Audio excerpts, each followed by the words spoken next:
Bueno,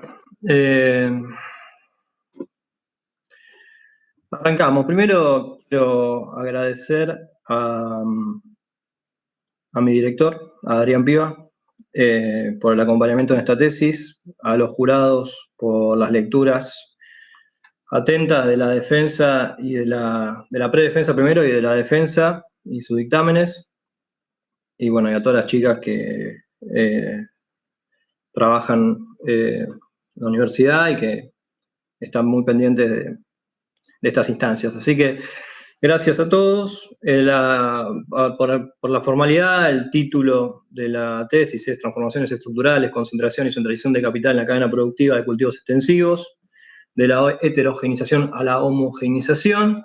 Y las áreas temáticas son economía agraria, economía del desarrollo y estudios sociales agrarios, que lo agregué porque es como lo menciona Natalia en su dictamen y me parece que es pertinente.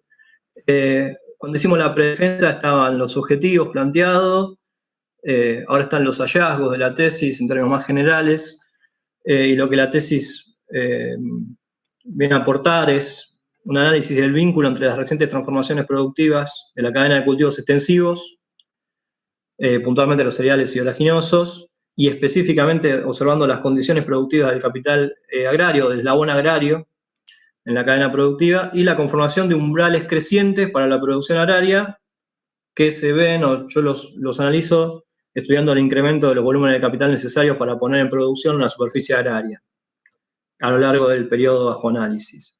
Entonces vamos a describir y explicar el impacto que ese fenómeno de las transformaciones productivas tuvo sobre la masa de unidades productivas con capacidad de permanecer competitivas. Como estrategia de exposición, yo creo que el conocimiento científico es una construcción fundamentalmente teórica y se produce a través de las discusiones críticas. Me parece que eso en la tesis se puede observar en el papel que tienen las polémicas a lo largo de los distintos capítulos. Yo creo que discutiendo con otros autores e investigaciones uno se pone por ahí un poco más exigente consigo mismo y trata de encontrar puntos comunes, entonces la discusión se enriquece y eso es lo que traté de hacer a lo largo de la tesis, por eso voy puntualizando en algunas discusiones que me parecieron interesantes. Para exponer en esta defensa elegí 4 puntos críticos. Uno es la crítica a la teoría de las empresas en red y al uso común o al uso original de la noción de agronegocios. El otro es el poder del mercado al interior de la cadena productiva sojero-cerealera. El punto 3 es la consolidación sectorial como expresión de la simultánea de la concentración y centralización del capital agrario, y ahí me pregunto si es resultado de las ganancias o resultado de las pérdidas, que es un tema, bueno, sumamente controversial. Y finalmente la noción de heterogeneidad, el estudio de la noción de heterogeneidad y su aplicación a describir la situación actual de la producción agraria, al menos en lo que concierne a estos cultivos.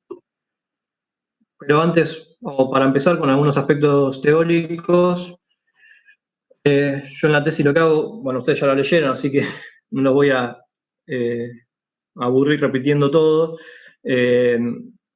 pero sí decir que yo hago un análisis de la teoría de las empresas en red porque creo que es, de alguna forma, la teoría o el enfoque más relevante o más presente en la descripción de las transformaciones productivas en el agro pampeano, como lo llamo yo, el agro de cultivos extensivos, entendiendo que puede contemplar, expresado de esa manera, una superficie económica también más grande que la región pampeana.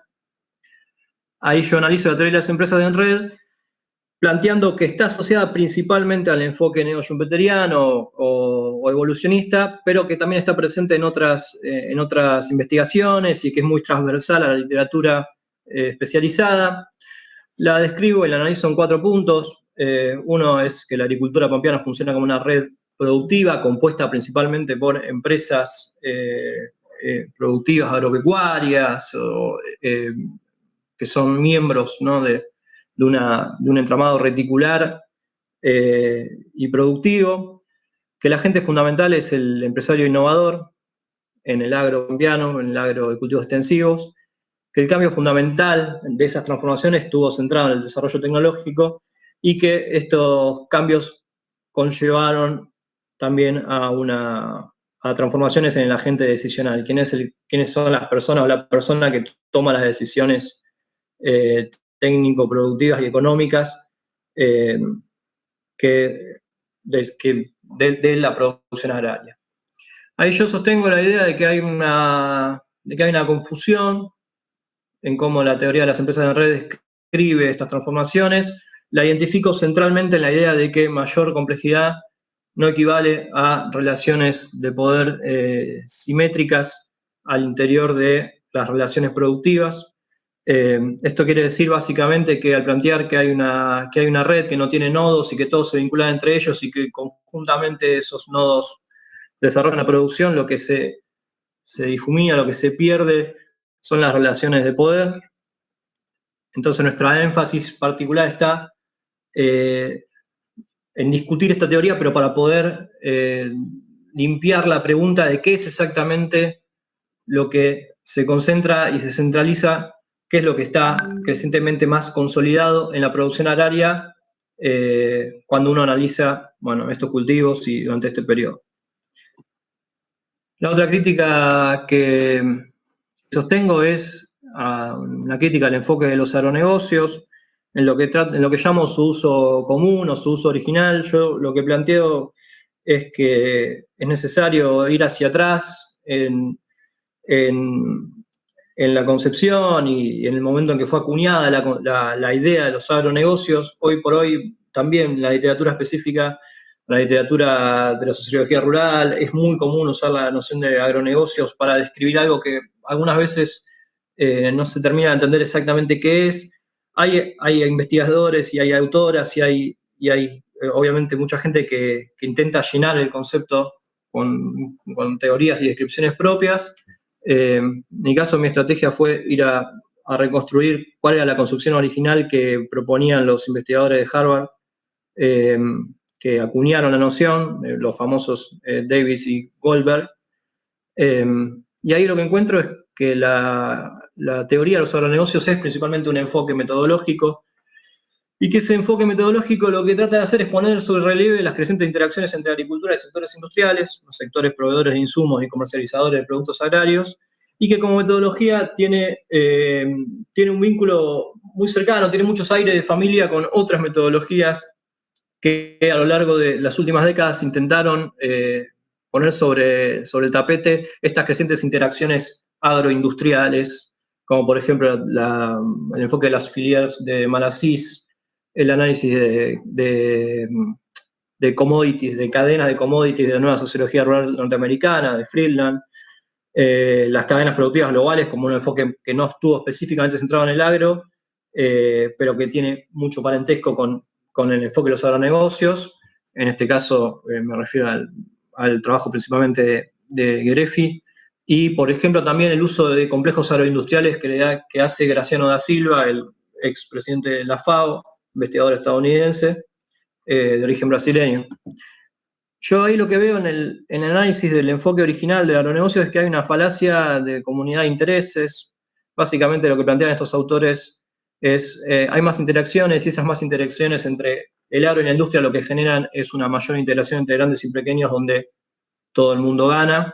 Por lo tanto, el futuro para la producción agraria a nivel mundial es abonarse crecientemente con en el caso de Goldberg, con las corporaciones multinacionales que producen insumos y comercializan granos, fibras. Bien, avanzando un poquito más rápido sobre la cuestión teórica, el trabajo analiza principalmente la dinámica de acumulación del capital agrario. El capital agrario para mí es el capital destinado a producir mercancías agrarias, básicamente todo capital que viene en insumos, herramientas, máquinas y fuerza de trabajo para valorizar capital adelantado, y lo hace produciendo este tipo de mercancías. Esa es una definición con un nivel de abstracción muy, muy elevado, pero que a mí me permite analizar las condiciones estructurales para la acumulación de ese capital. Eso también nos pone frente a la pregunta sobre, o el vínculo más teórico de esta cuestión de la concentración y centralización del capital agrario, una vez que ya tenemos la definición, con el tema general de los estudios agrarios conocido como la cuestión agraria. Ustedes saben que la concentración y centralización del capital es una tendencia inherente a la relación social de producción capitalista. En general, uno puede encontrar en el análisis de las ramas industriales del capitalismo a nivel global grandes niveles de concentración, y eso no es lo que uno encuentra cuando estudia el capital agrario. Cuando estudia la producción agraria, lo que uno encuentra es dispersión, pequeños capitales. Esto ha sido un tema muy abordado por la sociología rural y por los estudios económicos agrarios. Y en general el consenso que uno puede identificar es que existen barreras naturales al proceso de concentración en el sector agrario que explican la preponderancia de esos pequeños capitales. No obstante, y esto creo que es el nodo central teórico de la tesis, o al menos nuestro punto de partida a nivel más teórico, no obstante, uno puede encontrar en Argentina y en el estudio del periodo reciente para estos cultivos agroindustriales un fuerte proceso de consolidación o de concentración y centralización. Entonces, cómo una cosa y la otra pueden coexistir. La determinación teórica general de que la producción agraria está, por razones tanto de barreras naturales como razones como principalmente por la propiedad privada de la tierra, obstaculiza la concentración, y a la vez en Argentina uno puede encontrar un proceso creciente de consolidación económica. Consolidación sectorial.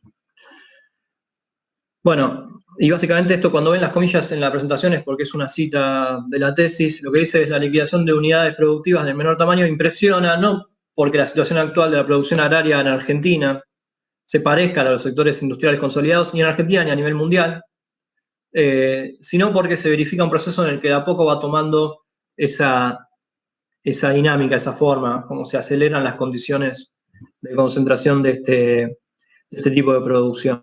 Bueno, y aquí algo que pasa muy rápido, porque básicamente viene de la predefensa, que es el basamento empírico de esta reflexión. Uno puede ver a lo largo de los últimos censos, y retomando hacia atrás también, un proceso en el cual las pequeñas unidades productivas en la zona de influencia de este tipo de capital, yo acá aglomeré 3 provincias, Buenos Aires, Córdoba, Santa Fe, las pequeñas unidades empiezan a retroceder muy fuertemente, y las unidades de mayor tamaño consolidan cada vez más superficie, que es lo que pueden ver. Yo no sé si acá se ve el cursor, pero que es lo que pueden ver aquí debajo, respecto del peso relativo medido en tierra bajo producción de estas unidades más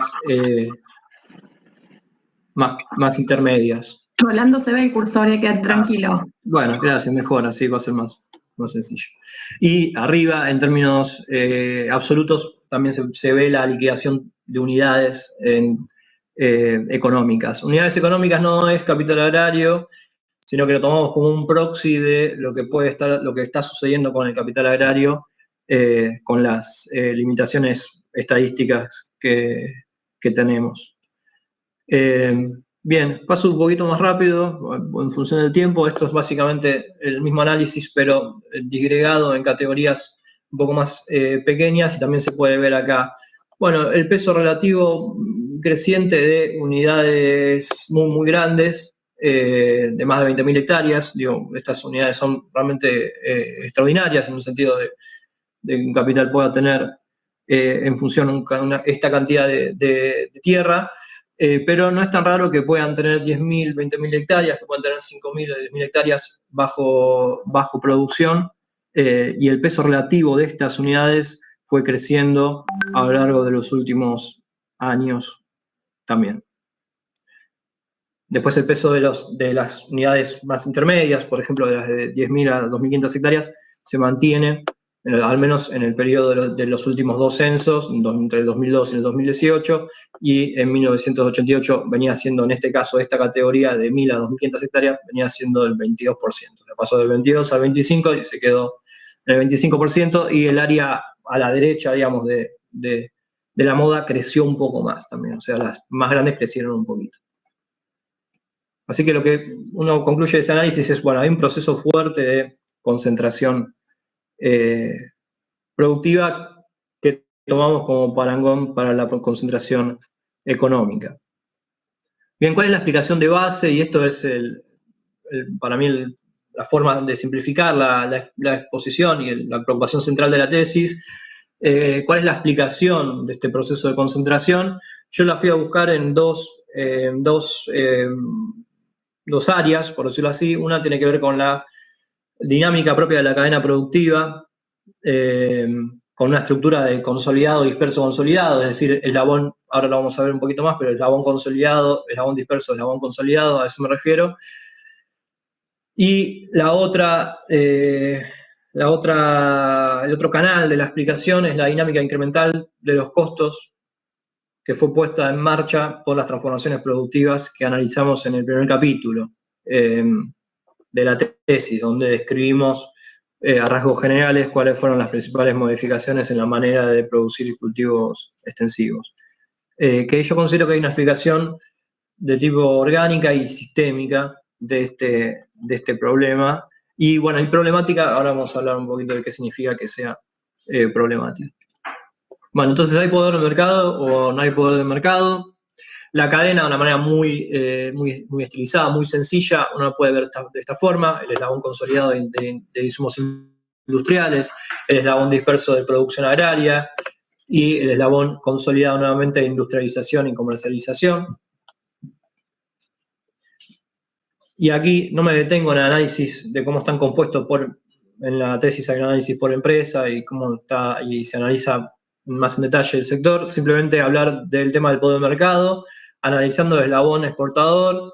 Uno puede preguntarse en qué sentido colabora ese eslabón en la consolidación sectorial. Y yo identifico tres prácticas que para esta defensa las llamé las prácticas suaves, que son correr rumores y presionar a la venta de granos para poder, justamente generar movimientos de mercado. Eso sale de entrevistas individuales que hicimos con productores agropecuarios de las distintas regiones. Las prácticas no tan suaves, que son las discrepancias, yo diría sistemáticas, de precios finales, el precio que recibe el capital agrario y el precio pizarra, que es el precio que aparece a veces publicado, ¿no? Uno pasa por la planta de AGD y está la pizarra, y en muchos otros lugares donde hay entrega de granos hay precio pizarra. Las prácticas fuertes, en este caso, que básicamente acompañar y quebrar, es una práctica que estaba muy difundida en los años 90, sigue estando muy presente, aunque está algo invisibilizada, y si bien uno podría decir, básicamente no es poder de mercado, sino que es más bien una forma de estafar al capital agrario, en algunos casos también a otros actores económicos, y que se puede ver ahora masivamente, dicho sea de paso, con el caso de Vicentín. En este sentido, esto cita la tesis, postulamos que existen indicios de poder del mercado ejercido de forma regular de parte de estos capitales industriales concentrados hacia el eslabón agrario, pero lo matizamos porque también está trabajado de esta manera en la tesis la capacidad de molienda de la industria oleaginosa argentina excede la capacidad de oferta de oleaginosos de capital agrario hoy por hoy. Entonces eso tiene que poder matizar este tipo de práctica. Ese es nuestro planteo. Relativo al poder de mercado de eslabones de insumos agrarios, del primer eslabón, recién analizamos el tercer eslabón, vendría a ser, del primer eslabón, y esto a mí me parece muy, muy interesante porque a veces uno va a buscar cosas y lo que encuentra es distinto y parte del proceso de construcción del conocimiento. Yo no encontré indicios de que las empresas de agroinsumos ejerzan sistemáticamente un markup de precios, por ejemplo, porque hay una demanda muy grande de agroquímicos y que eso pueda, entre otras cosas, morder renta agraria o morder sobre el excedente generado por el capital agrario. Yo no encontré eso. De hecho, lo que veo es que los precios se mantienen relativamente estables durante todo el periodo en el que pueda analizarlo por tener los datos. Lo que sí encuentro como una dinámica de gobernanza sobre la cadena, y esto me parece que es lo más rico y lo más interesante, es que las empresas presionan a los actores de la cadena para intentar resolver los problemas técnico-productivos que genera el modelo productivo actual con la misma solución que está engendrando el problema. Entonces cada vez lo que hay es más aplicaciones, más agroquímicos, más pasadas, más informes técnicos, más análisis del suelo, más herramientas tecnológicas puestas en función de producir cantidades de productos similares. Y esto es uno de los puntos centrales que ahora vamos a profundizar. Una forma indirecta de verlo, que a mí también me parece muy interesante, es la del balance comercial de agroquímicos con datos de SENASA, y ahí uno puede encontrar cómo realmente cada vez se importan más agroquímicos, más complejos, además más principios activos, más mezclas, etc. Bueno, entonces asumir que las empresas de agroquímicos no dominan la cadena no es igual a plantear que no son las principales beneficiarias del proceso de acumulación de capital agrario, en el sentido de que cada vez hay más demanda por los productos que estas empresas generan y por los servicios que brindan. Y refuerzan la consolidación sectorial al colaborar en que se encarezcan paulatina y constantemente los requerimientos básicos para producir cantidades similares de mercancías agrarias. Otro punto controversial y crítico en la tesis es esta discusión que yo propongo entre la tesis fiscalista y la tesis de la ganancia indeterminada, que uno puede encontrarla a lo largo y ancho de toda la literatura económica, de indicadores económicos de la producción agraria, y también en los medios periodísticos, en un montón de lugares. Es una discusión de la sociedad, básicamente. ¿Qué pasa con el capital agrario? Hay un sector que dice el capital agrario está sometido a condiciones productivas, a condiciones impositivas o fiscales en términos generales que atentan contra su base de acumulación, y hay otro sector que dice el capital agrario siempre tiene rendimientos económicos extraordinarios y son los grandes ganadores de esta Argentina reprimarizada, etc. Así que yo entendí que había un punto central para la tesis, en tratar de entender, si queremos explicar la consolidación sectorial, tratar de entender cuál es la dinámica económica, cómo son los resultados económicos del capital agrario, y bueno, y para eso me dio una estrategia de construcción metodológica y de uso de fuentes combinadas, que está detallada en la tesis, para poder resolver algunos problemas estadísticos que tenemos, que también están explicados ahí, y que deberían conducirnos a repensar las estadísticas agrarias en nuestro país. Pero yendo a los resultados, no me voy a detener en la metodología por cuestiones de tiempo. Yo encuentro que el excedente agrario a lo largo del periodo que puedo analizar con estos datos, que es de 2003 a 2018, fue con una tendencia notoria al declive. Y esto impulsado por la relativa baja de los precios después del año 2012-2013, pero también por el aumento sustancial de los costos directos. Así que uno lo puede ver en la soja, que es el cultivo que en general, el cultivo estrella, porque es el cultivo que en general siempre da beneficios de algún tipo, y sin embargo, en el análisis de hectáreas que han dado beneficios nulos y beneficios positivos, uno puede encontrar esta tendencia de que cada vez hay un poquito más de superficie que está produciendo con márgenes relativamente bajos, nulos o pérdidas. En el caso del maíz, es una situación mucho más notoria. El deterioro del excedente generado por el maíz fue muy grande, sobre todo en el periodo 2012-2015. Hubo una recomposición muy importante en 2016 por la quita absoluta de las retenciones, básicamente, y mejoró un poco el precio también del grano. Y nuevamente en 2018, que fue un año atípico igual, así que hay que seguir viendo cómo esto se comporta para adelante. Hay una descomposición de ese excedente que generaba el cultivo. Y en el caso del trigo, los números son todavía peores, aunque es medio esperable, porque el cultivo no es, como el maíz o la soja, un cultivo que se use tanto para exportación, sino que tiene una dinámica más centrada en el comercio, en el mercado interno, en el comercio local, en la elaboración local. Entonces aquí lo que yo hice fue retirar básicamente del cálculo todos los costos de transporte, imaginando que todo el cultivo se vende sin ser transportado, lo cual obviamente es un poco realista, y así todo uno encuentra márgenes muy, muy pequeños, salvo en algunas regiones, como el sudeste de la provincia de Buenos Aires, donde es un cultivo que tiene condiciones productivas naturales muy buenas. Así que una vez que uno analiza cómo le va a las hectáreas en términos de si tienen ganancia o tienen pérdida, uno también puede calcular la tasa de excedente. Esto es lo que yo hice para la soja, para el maíz y para el trigo, y lo que pueden ver en este gráfico que les estoy mostrando es cómo la tasa de excedente de este cultivo, en este caso de la soja, también se va deteriorando a lo largo del periodo.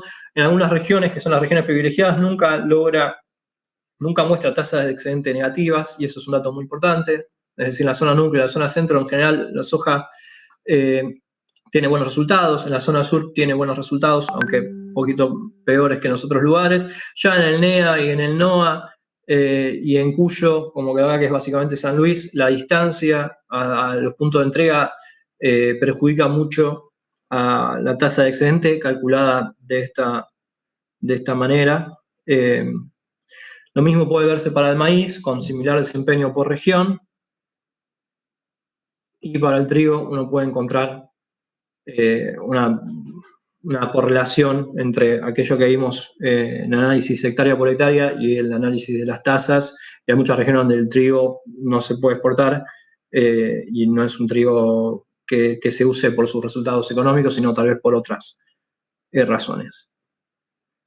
Así que el excedente agrario muestra una fuerte tendencia decreciente a lo largo del periodo bajo análisis. Cuando se evalúan los cultivos extensivos agroindustriales con destino portuario, a excepción de la soja, la tendencia es a mostrar rendimientos nulos o magros crecientemente. No quiere decir, obviamente, que den pérdida siempre, y no estamos diciendo eso, sino que hay un proceso de deterioro del excedente agrario.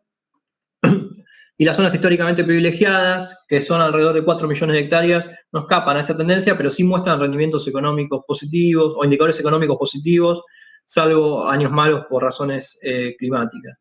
En la producción real, digamos, en cómo funcionan las cosas para las unidades económicas, hay muchas situaciones que pueden compensar estos malos posibles resultados de los cultivos agrarios, por ejemplo, la ganadería, alimentar a los animales con el cultivo, las cadenas cortas de comercialización, hay una planta de alimento balanceado cerca y se comercializa hacia ese lugar, etc. Y muchas otras, ¿no?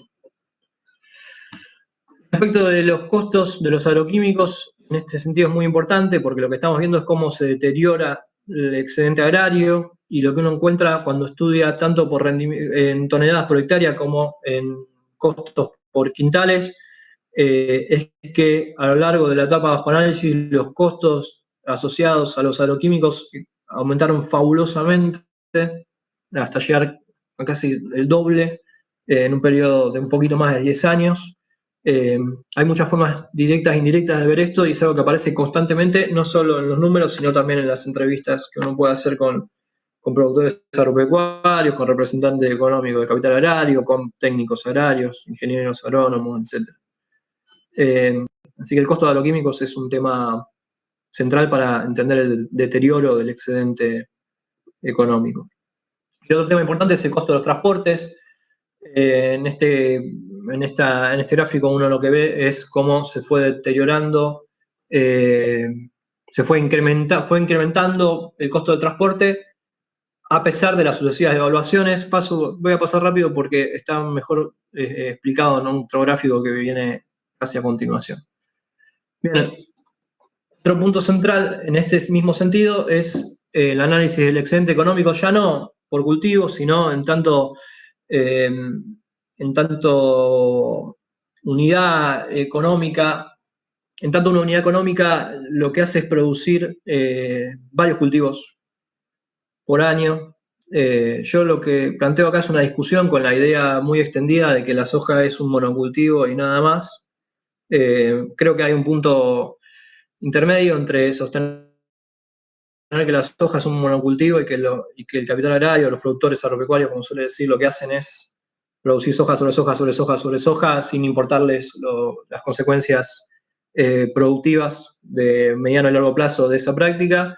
Yo creo que hay un punto intermedio entre decir eso y decir que no hay un problema con el monocultivo, no hay monocultivo de ningún tipo y no hay un balance negativo de de nutrientes por el uso exacerbado del cultivo de la soja, y ese punto intermedio está básicamente en lo que uno puede encontrar, que es que hay muchas prácticas de rotación de cultivos en la producción agraria, que no son las prácticas que recomiendan los manuales de silvicultura, de las cátedras de las universidades. Básicamente eso.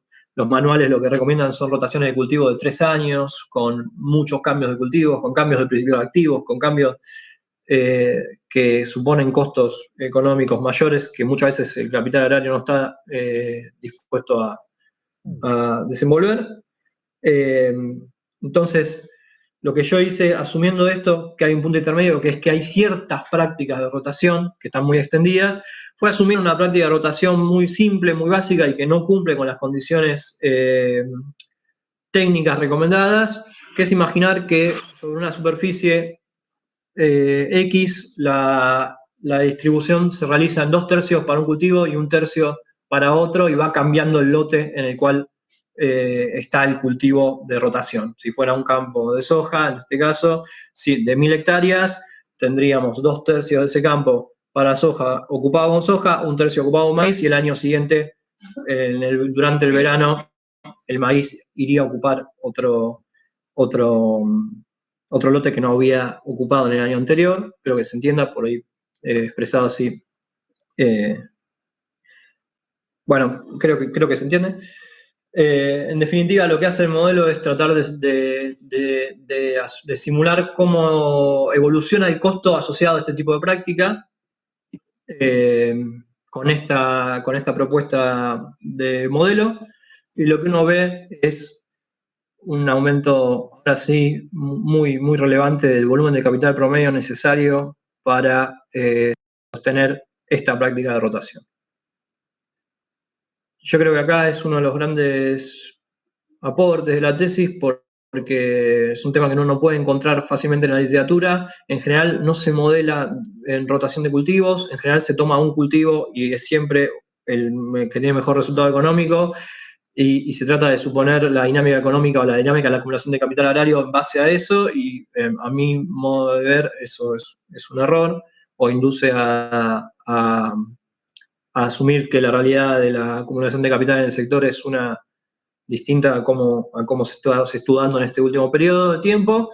Y lo que uno encuentra también es que, y esto también me parece bastante relevante para profundizar, es que las sucesivas evaluaciones que han habido a lo largo ya del periodo más cercano del tiempo en este país no compensan el aumento de costos. Es decir, el factor dolarizado de los insumos y es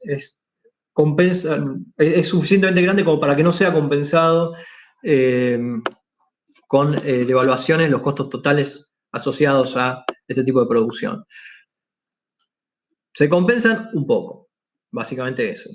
Se compensan menos de lo que uno sospecharía, considerando las brutales devaluaciones que venimos arrastrando en Argentina desde el 2014. Y esto tiene que ver con la dinámica de creciente dolarización de los insumos agrarios. Suponiendo un volumen de capital promedio de 500 hectáreas, según el modelo de rotación de cultivos de verano, uno puede encontrar nuevamente el mismo fenómeno de incremento sustancial de los costos asociados a producir fundamentalmente lo mismo. No es que no aumenta la productividad, también hay un análisis de la productividad por hectárea. No es que no aumenta la productividad por hectárea, aumenta, pero no aumenta lo suficiente como para justificar la duplicación de los costos totales asociados a producir de esta manera, considerando también que es una manera técnicamente deficitaria. Es decir, que conlleva daños de sustentabilidad, daños del suelo, etc. Bien, en base a este análisis y al calcular los excedentes agrarios, ahora voy a ir cerrando porque se me está yendo un poquito el tiempo. Lo que propuse fue una metodología específica para medir renta agraria, distinta a las que hemos encontrado en otras investigaciones. ¿Qué renta agraria medimos? La renta agraria apropiada principalmente por los terratenientes. Y en este caso, La metodología está centrada en lo que yo denomino la tasa marginal de ganancia, que es la tasa de excedente más baja en un departamento suficientemente grande como para que sea un dato fidedigno, por campaña y para cada cultivo. Es decir, dónde está ubicado el departamento que tuvo el peor desempeño en una campaña determinada, y eso se toma como tasa marginal de ganancia y se supone teóricamente que lo que está por sobre eso puede ser reclamado por los terratenientes, independientemente de que obviamente que lo puedan reclamar o no, está mediado por el conflicto social. Y esta estimación nos permite asumir que en Argentina la masa de renta apropiada por terratenientes en su pico histórico alcanzó los 14.000 millones de dólares y que también tuvo un declive muy relevante durante los últimos años del ciclo económico nacional. Y para ir cerrando, ¿en qué sentido la mayor homogeneización productiva que podemos encontrar analizando estas transformaciones se traduce también en mayor homogeneidad social? Yo ahí lo que digo es que la discusión de heterogeneidad y homogeneidad es clásica y se sigue encontrando bastante en la literatura actual la idea de que la producción agraria es por sí heterogénea. Tiene que ver con ese debate que presenté al principio sobre la cuestión agraria. Yo creo que nos haríamos un bien empezando a hablar de que la producción es cada vez más homogénea y que eso implica que hay una creciente simplificación de los actores económicos y que por lo tanto hay una creciente simplificación del entramado social. No obstante, esto no quiere decir que no exista mayor complejidad productiva. Bueno, hay más ingenieros agrónomos y técnicos agropecuarios involucrados, y hay empresas de agroinsumos, y hay consultorías hechas por las agronomías que venden los insumos agrarios. Pero lo que hay cada vez es menos entramado social asociado a la producción de estos cultivos. Y en eso es donde yo digo, esto está impactando en una creciente homogeneidad en la producción agraria, una creciente simplificación en este otro sentido. Bien, un resumen rapidito de los resultados. El volumen de capital necesario para producir la misma superficie crece durante todo el periodo de análisis, siendo uno de los principales causantes de la exclusión creciente de capitales agrarios en competencia. Hay una dinámica de empeoramiento de los indicadores económicos de la producción agraria nacional, no de mejoramiento, y esto es un contrapunto importante con otras teorías y otra forma de describir este proceso. El incremento tendencial no es compensado por las sucesivas devaluaciones, o no pareciera estar compensado por las sucesivas devaluaciones de la moneda, indicando que el peso de los insumos dolarizados excede ampliamente el componente en pesos en los costos de producción de estos capitales. La masa de renta apropiada por terratenientes alcanzó un pico de 14.000 millones de dólares y luego declinó producto de la caída de los precios y del aumento de los costos. Respecto al debate de la tesis fiscalista y la tesis de la ganancia indeterminada, yo considero que están las dos equivocadas, y acá voy a hacer un compromiso y a decir que están acertadas también a la vez, dependiendo de la región productiva donde las observemos. Una región privilegiada que oscila en torno a 4 millones de hectáreas, que está en la cercanía de los puertos y tienen las mejores condiciones productivas naturales, digamos, es difícil imaginar quebrantos por estrangulamiento de la ganancia. En cambio, en las regiones menos productivas, más alejadas, yo considero, después de hacer este análisis, que esa es la principal razón por la cual hay cada vez menos unidades económicas competitivas. También asociamos escalas productivas muy grandes a la compensación de estas ganancias relativamente bajas, lo cual llama a un escrutinio posterior respecto de cómo es la estructura social y la estructura productiva de las regiones más distantes, que por el conocimiento que tenemos de otras investigaciones y por el conocimiento propio de trabajar en el sector, sabemos que son mucho más grandes en general que las unidades cercanas a los puertos y en mejores condiciones productivas, y básicamente la razón, a mi entender, es esta que hemos explicado aquí. Algunos puntos de fuga, líneas que se pueden unir a la distancia. El trabajo familiar impago, que tiene un peso cada vez menos relevante en la producción de este tipo de cultivos, contribuye a reducir las condiciones de adecuación de los capitales a la competencia.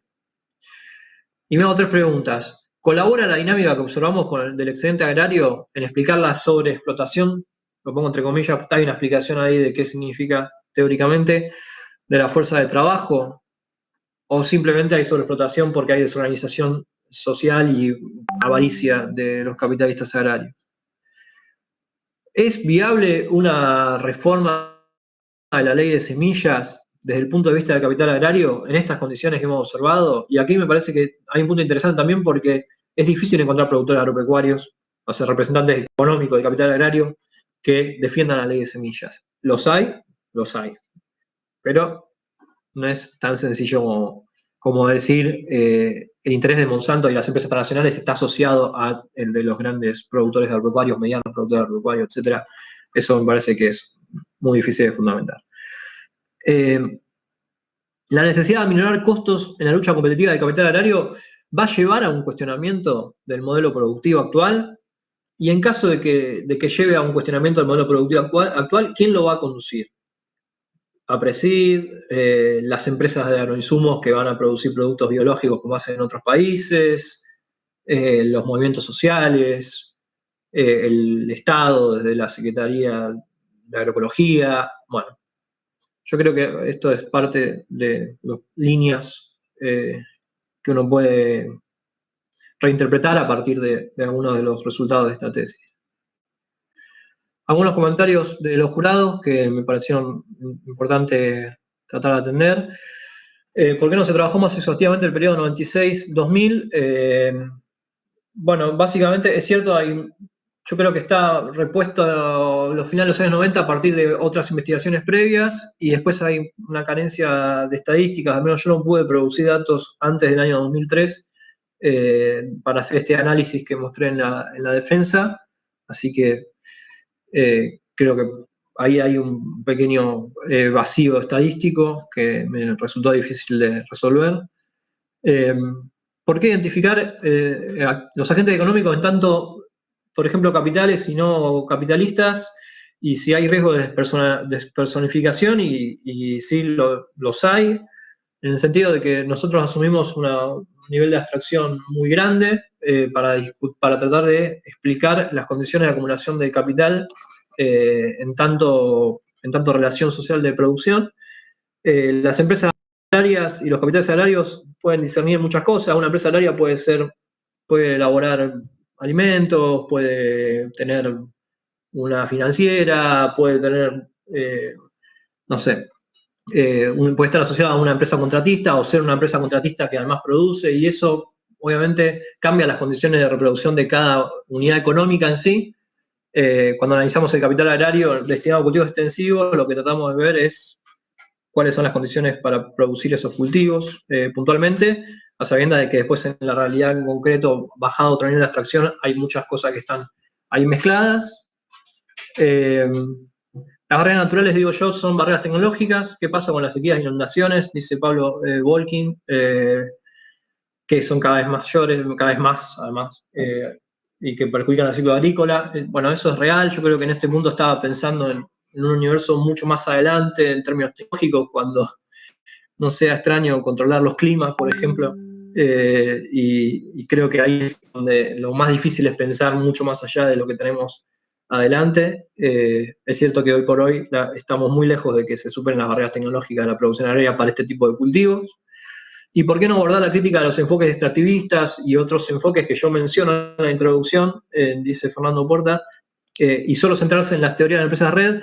Y ahí creo que no es porque yo tenga mucha afiliación con esos enfoques, creo que tengo muchas diferencias, sino más bien, bueno, no me detuve en eso. Estaba trabajando en un artículo aparte para atender esta discusión con el extractivismo, y bueno, quedó ahora pendiente, pero es cierto que me sirvió discutir con las empresas red porque quería ver la concentración y centralización de capital, y cuando uno ve los enfoques extractivistas, ahí es muy difícil ni siquiera entablar una discusión porque se asumen un montón de cosas que para mí son difíciles de reconocer. A diferencia del enfoque de las empresas red, que uno puede encontrar la complejidad, la innovación, los cambios decisionales como cosas que son parte de la explicación de estas transformaciones productivas. Así que, bueno, les agradezco, me extendí bastante, perdón, y bueno, muchas gracias. Gracias a vos, Rolando, te acompaño hasta que vuelvas a recuperar cámara. Ahí tenés que volver a la pantalla del campus. Quiero decir que en la práctica fue mucho más corta mi exposición ayer a la noche. Ahora se me hizo más larga. No pasa nada, después ahí los jurados te dirán. Le pido a Fer, a Nati o a Adrián, no, perdón, a Pablo, si quieren retomar conexión y empezar con el intercambio. Ahí está Nati. No sé quién prefiere comenzar.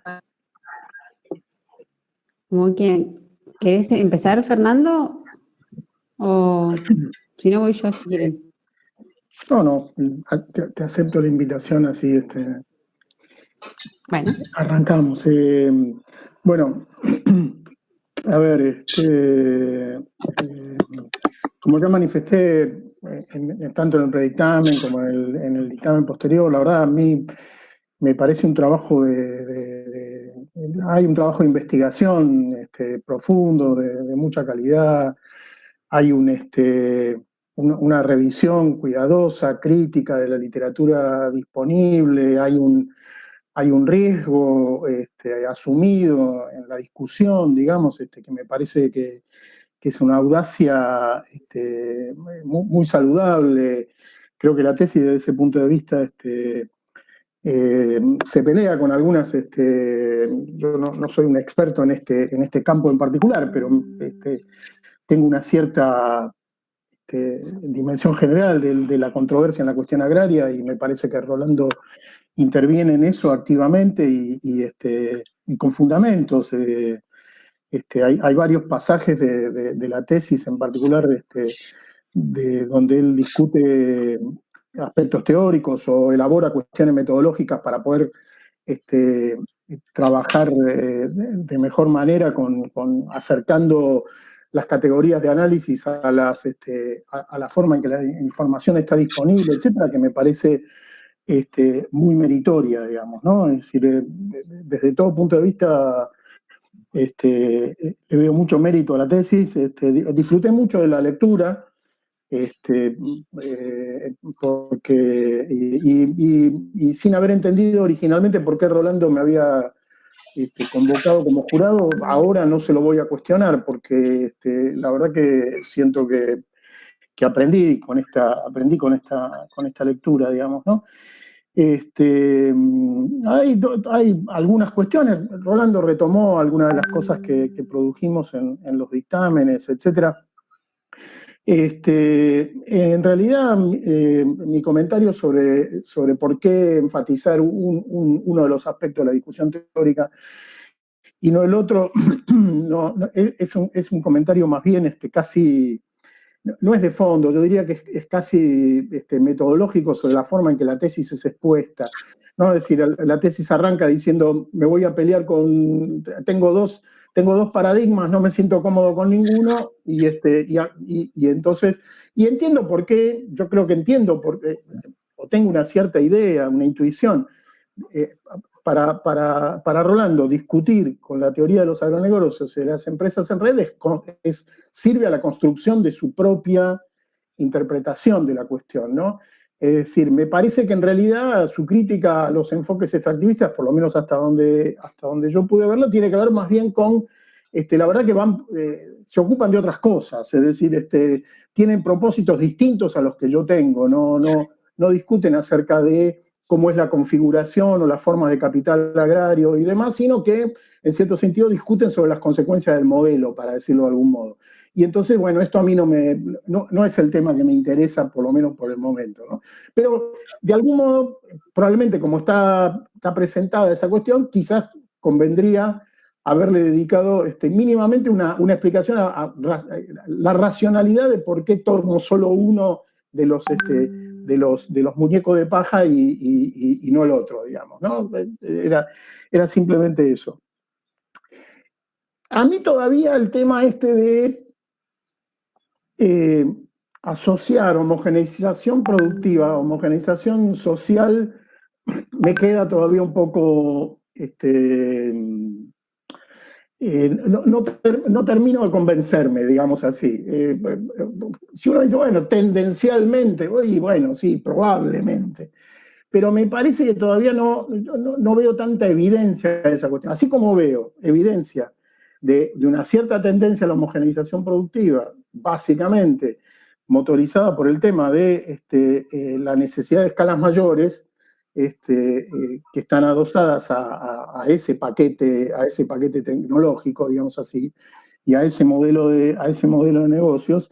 Al mismo tiempo también vos mismo reconocés que hay una diversificación de actores, en cierto sentido, hay un proceso también de diferenciación de capital asociado a las tramas agrarias, etc. Y por otro lado, si bien es cierto que vos tenés un efecto de homogeneización productiva, tampoco, y esto está claro desde el principio, que eso asume los niveles que podríamos llamar de conciliación del capital que están presentes en varias ramas industriales, digamos. Entonces, es un proceso, me parece, marcado, pero al mismo tiempo lento, por las razones que vos mismo mencionás, mezclado con una complejización del entramado de actores de la trama agrícola y con un proceso de diferenciación de capital, no me termina de quedar claro por qué esto necesariamente redunda en una mayor homogeneización social, digamos, ¿no? Pero esa es la cuestión. Lo mismo respecto a mí el modelo de rotación, que me pareció muy interesante, porque además te permite a vos efectivamente sacar conclusiones desde el punto de vista empíricas significativos. A mí en la exposición de la tesis me hubiera gustado tener un poco más de la idea de cómo fue construido ese modelo, porque no termino de... a ver, entiendo lo de los 2 tercios, 1 tercio, esto lo entiendo, digamos. Pero no entiendo la lógica de construcción del resultado, para decirlo de algún modo. Probablemente una explicación sobre eso, algún anexo hubiera estado bien, ¿no? Me gustó mucho también no solo la tesis, sino la exposición, porque te centraste en los nudos, en los nudos más conflictivos, más problemáticos, y eso está bueno, digamos, ¿no?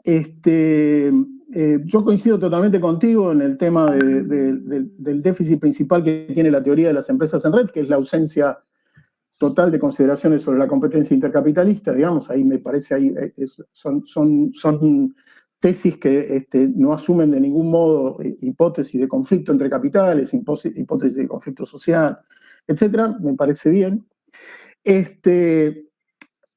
Hay una cosa que es interesante y se me ocurrió recién ahora, si no te lo hubiera sugerido antes, que es esto del efecto, lo que yo llamaría el efecto Momo. El efecto Momo es el efecto Monsanto-Moyano. Es decir, esta idea de la doble presión sobre el excedente por parte de actores que suponen costos, digamos, ¿no?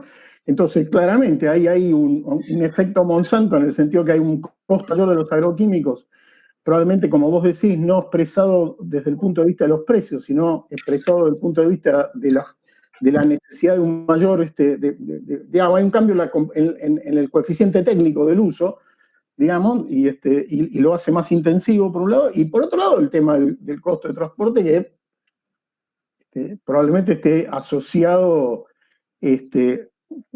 claramente no solo a Moyano, también a combustibles, digamos, ¿no? A precio de combustible en el último tiempo, pero habría que ver eso, ¿no? Eso me pareció interesante. 2 últimas cositas. Yo te decía que por ahí sería bueno hacer alguna consideración, derivar alguna consideración sobre las retenciones que sale de esto, digamos, ¿no? Porque en principio uno diría, ok, ¿cuál es la lógica de las retenciones? La lógica de las retenciones es, en cierto sentido, gravar sobre la renta diferencial. digamos, ¿no? Esa sería, digamos así, lo que está de la lógica económica de las retenciones.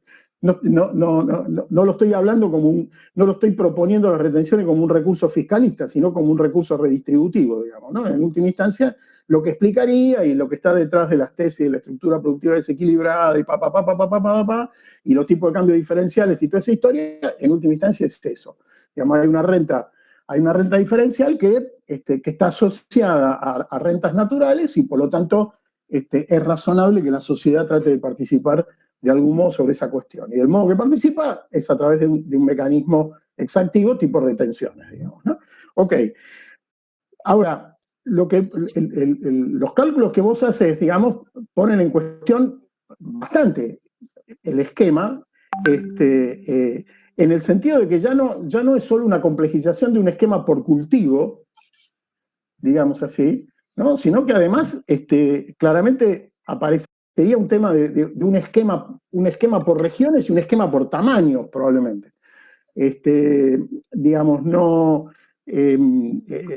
quizás vos hacés alguna cuestión de que probablemente en las áreas marginales, digamos así, o en las áreas que no son del núcleo, bueno, un modo de compensar la situación de la declinación de la tasa de excedente probablemente sea trabajar en superficies agrarias mayores, digamos, ¿no?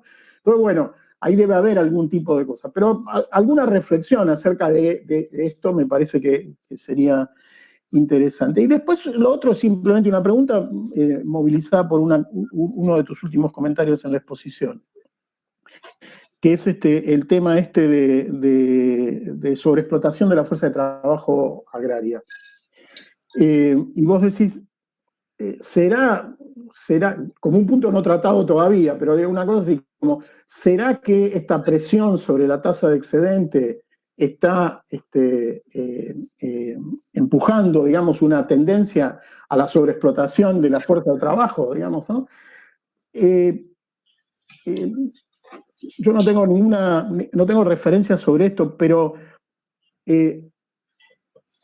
¿ha cambiado de algún modo las condiciones de trabajo en el campo en los últimos 50 o 60 años que lleven a pensar que hoy hay más sobreexplotación de la fuerza de trabajo que hace 40 años atrás, con un modelo productivo de otra naturaleza y ese tipo de cosas, digamos, ¿no? No tengo mis dudas sobre eso.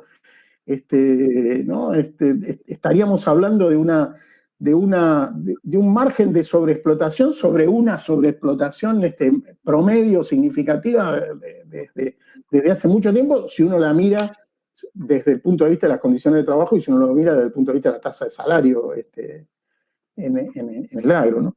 Pero dicho esto, nada, la verdad que te felicito, me cambio acá por un minuto el sombrero, dejo de ser jurado, vuelvo a ser director del doctorado. Todos acá sabemos que la verdad que cursar estos programas, llegar hasta el final, producir un trabajo de calidad, digamos, eso supone un esfuerzo significativo. Y me parece que ese esfuerzo hay que reconocerlo y mucho. Y sin duda es un esfuerzo centrado en el tesista, digamos, ¿no? Pero me parece que hay algunas condiciones que deben haber favorecido mucho esto, y no me cabe duda que la interacción con tu director tiene que haber sido en ese sentido muy rica, por un lado, y me parece también que hay un contexto de discusiones en el marco del doctorado que también tenemos que reconocer como un ambiente que ha ayudado a esa producción, ¿no? Estamos llegando a finales de este año a cerrar 5 años y medio del doctorado y estamos llegando a 10 graduados y graduadas, digamos, ¿no? La verdad que me alegro mucho, Rolando, que seas parte de ese lote. ¿Pero soy el 10?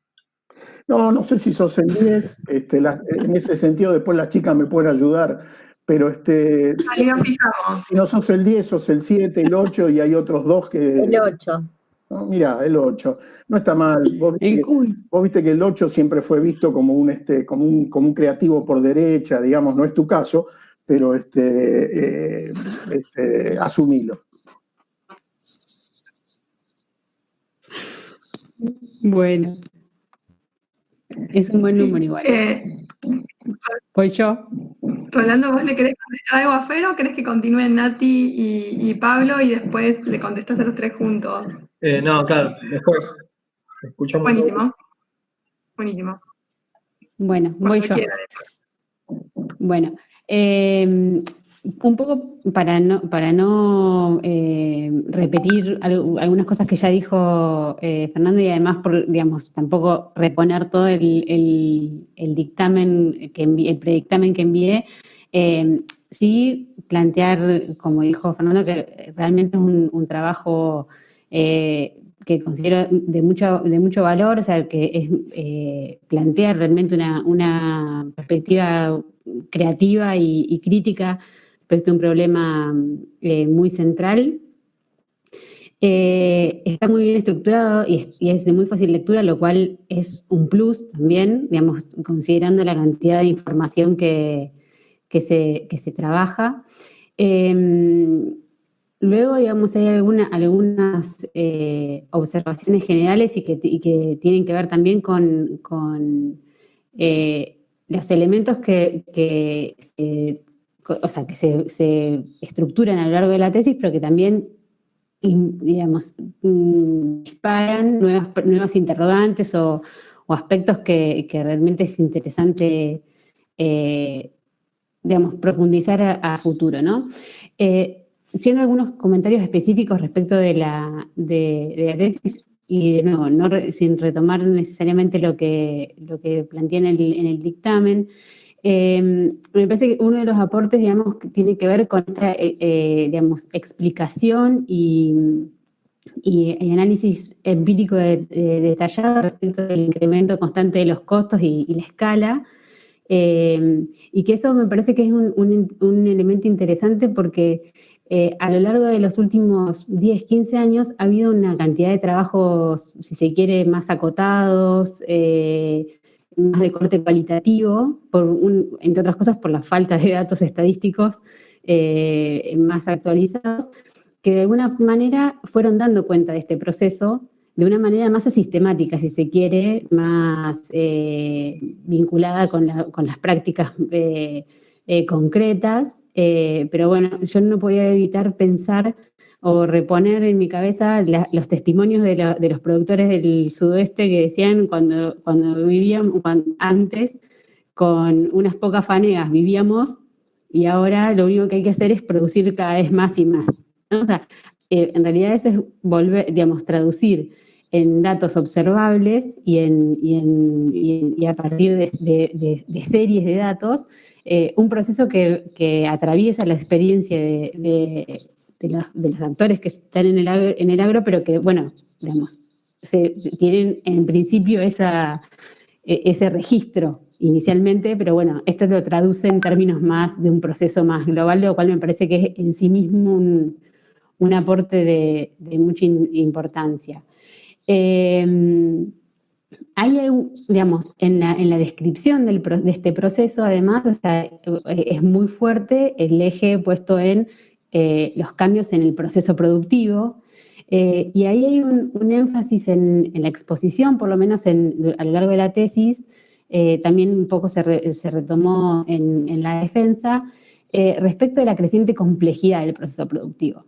Y en algún punto, o sea, es algo que vuelvo a preguntar, no sé si a cuestionar, pero sí a señalar la necesidad de repensar un poco, porque si bien es verdad que, digamos, si se quiere, se diversifica algunos actores, porque tampoco es que los contratistas sean un actor necesariamente novedoso en el agro pampeano, es verdad que el rol de la asistencia técnica cobra una relevancia importante, sí, o más importante que antes, pero tampoco es algo que no existía antes.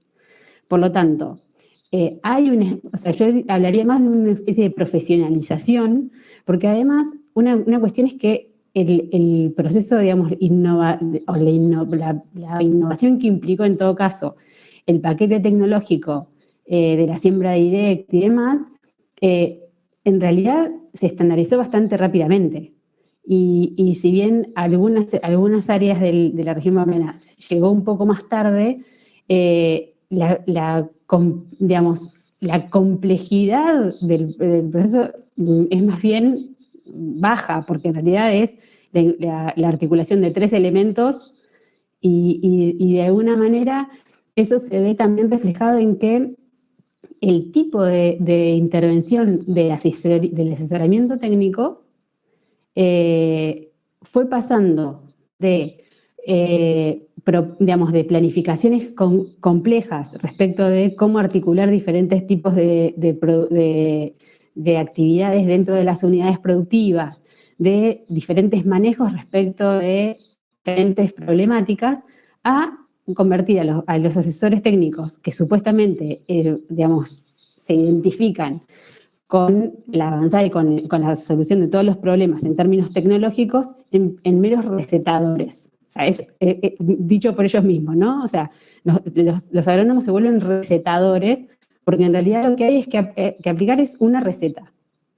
¿Sí? O sea, una receta que combina, en todo caso, diferentes tipos de agroquímicos, y ahí me parece que hay una cuestión interesante esto de que, tanto este problema del aumento de los costos, que bueno, tiene que ver que tiene que ver más que con el precio, con el modo en que se utilizan los insumos y el creciente requerimiento de los insumos. Eso da la pauta de que lo que hay además es un problema del modelo productivo, o sea, de la forma de producir. Y eso introduce una discusión interesante, en tanto que todo el modelo productivo hegemónico está sostenido sobre la idea de que la forma de producir es la que resuelve todos los problemas. O sea, con el eje puesto en la tecnología. Entonces, ahí me parece que hay una cosa interesante para seguir profundizando, porque, justamente este trabajo da elementos para poder pensar críticamente ese punto. Y entonces, como que me da la sensación de que si, avanzar en esa crítica permite incluso profundizar la crítica a la empresa, al modelo de la empresa red y los agronegocios, porque de alguna manera la ficción de la red se sostiene en parte en la sobrevaloración de la innovación, ¿no? Y de la dificultad que resuelve la tecnología en ese punto. Luego, una cuestión, entonces, bueno, hay una cuestión, una pregunta, ¿no? ¿En qué medida efectivamente hay esa mayor complejización? Y luego, un poco retomando algo que ya dijo Fernando, pero que me gustaría retomar mínimamente, es esta cuestión de del reemplazo de la homogeneidad social por, como contraposición a la heterogeneidad social. E incluso también, y siendo un poco también algo que planteaba respecto de las formas de nombrar, ¿no? Parecía más bien que lo que hay es, si se quiere, una simplificación de alguno, una simplificación o una menor dispersión de la estructura agraria, es lo que hay, más que no sé si eso efectivamente se traduce en homogeneización, porque además la idea de homogéneo a veces, puede ser interpretado en un sentido de uniformidad también. Entonces, creo que hay que hacer las aclaraciones pertinentes como para que quede claro que al hablar de homogeneidad no se está hablando de que, entonces el campo, el agro se convierte en un ámbito en que hay homogeneidad social y por lo tanto homogeneidad de intereses. O sea, creo que hay que tener un cuidado. O sea, entiendo que homogeneidad se utiliza por contraposición de heterogeneidad, porque la heterogeneidad también ha sido una forma de desdibujar esas contradicciones. Pero por lo pronto, perdón, suena el teléfono, pero por lo pronto creo que ahí hay una cuestión a profundizar. Y luego un último punto o dos puntos últimos. Uno tiene que ver con la cuestión, que algo también dijo ya Fernando, respecto del peso del trabajo en todo este proceso, digamos, de concentración, el peso de los bajos salarios. Yo creo que ahí hay un elemento a profundizar en el trabajo. Si bien esto está planteado en alguna medida en las conclusiones, yo creo que ahí hay un punto a trabajar, porque además, digamos, cuando repones el modo en que se han analizado, digamos, el peso del trabajo en los cálculos, es escandaloso el modo en que subvaloran el peso que tiene. O sea, es increíble. O sea, decir que uno de los costos principales es la mano de obra, cuando se sabe que los salarios están por debajo de la canasta básica. Bueno, eso es bastante impresionante. Entonces me parece que ahí hay un elemento a considerar, porque efectivamente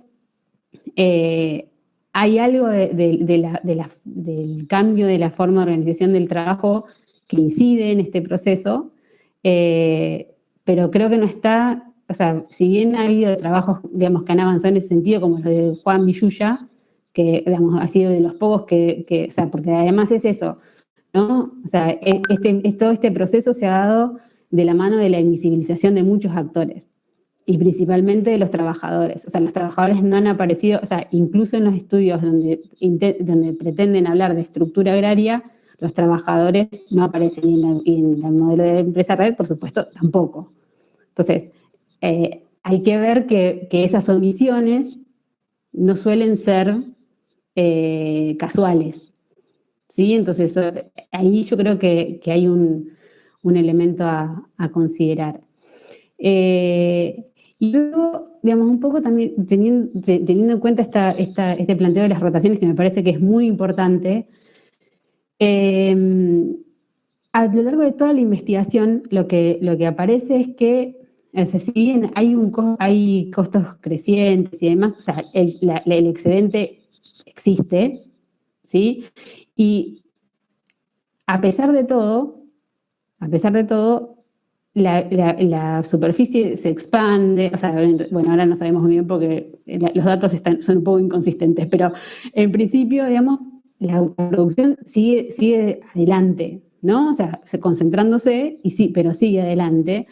Y entonces, o sea, aparece una lógica de muy corto plazo que se sigue sosteniendo, y que, si bien se entiende, digamos, que hay una búsqueda de tasas medias, aunque sea de ganancia, o mínimas de ganancia, yo creo que esto lo que introduce, y que vos lo planteás bien hacia el final, es el interrogante respecto de la sostenibilidad de esta forma de producción, ¿no? Y que ahí se abre el interrogante que bien señalas en las conclusiones, respecto de, bueno, si parte del problema es la forma de producción, bueno, ¿por dónde se podrían articular estrategias que, digamos, permitan otras formas de... O sea, y de hecho hay un debate, una disputa en ese sentido, pero que no termina de plasmarse, entre otras cosas, por la hegemonía que tiene el discurso de la empresa red y de los agronegocios. O sea, ahí hay un componente político, ideológico, en el proceso de concentración y consolidación del capital, que me parece que también es un punto a considerar, y que sería interesante poder, digamos, a futuro articular en alguna medida, ¿no? Bien. No, como comentarios generales, esto, vuelvo a reiterar que me parece que es un trabajo de mucha importancia y mucha relevancia, que está muy bien resuelto. Por supuesto, como en toda tesis, hay algunas cosas para seguir trabajando. Y incluso, vemos, haciendo un paréntesis, creo que en principio sería interesante, digamos, tratar de generar espacios para que estas cuestiones que son tan centrales se pudieran traducir más en debates públicos, ¿no? En debates de la esfera pública, porque me parece que pensando en impronta de un doctorado en desarrollo económico, pensando en que, digamos, los aportes que hace la tesis van a núcleos duros del modo en que está articulado el discurso y el modo en que efectivamente funciona o se da la dinámica agraria reciente. Me parece que es un buen puntapié, digamos, para poder instalar o proponer debates más en la esfera pública y que finalmente Argentina empieza a debatir un poco más su agro. Bueno, nada más.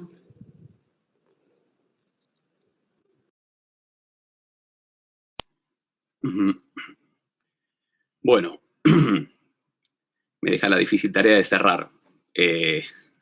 Vamos a ser lo más breves posibles. Me imagino también, Rolando, con el interés, la mitad de la cabeza puesta acá, la mitad de la cabeza puesta en irte para allá. Y nada.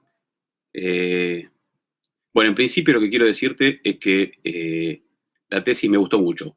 Y valoro, no quiero repetir, pero me parece que es importante enfatizar esto, más cuando uno está leyendo tesis, digamos, está escrita de manera muy clara y es muy precisa. Y eso para mí es sumamente valorable, pero sumamente valorable, como dijo en su dictamen también Natalia, con las conclusiones al final de cada capítulo, como para sintetizar lo que está dicho. O sea, yo creo que eso ayuda mucho y, como dijo Fernando también, fue gustoso leerla. Y eso para mí es muy importante, muy, muy importante. Al mismo tiempo, creo que un enorme aporte está dado por analizar y jerarquizar los conflictos y las contradicciones dentro de lo que vos llamás la cadena global de valor, ¿no? Inclusive con las apreciaciones que hace. Yo creo que ese, yo te diría que para mí, desde mi punto de vista, es uno de los principales aportes de la tesis, entender cómo es compleja, digamos, es tensionante y es contradictoria esa cadena, y cómo juegan cada uno de esos eslabones, fundamentalmente vinculado con el eslabón, con el tercero que vos mencionás, ¿no? Que sería el de la digamos, industrialización y comercialización de granos.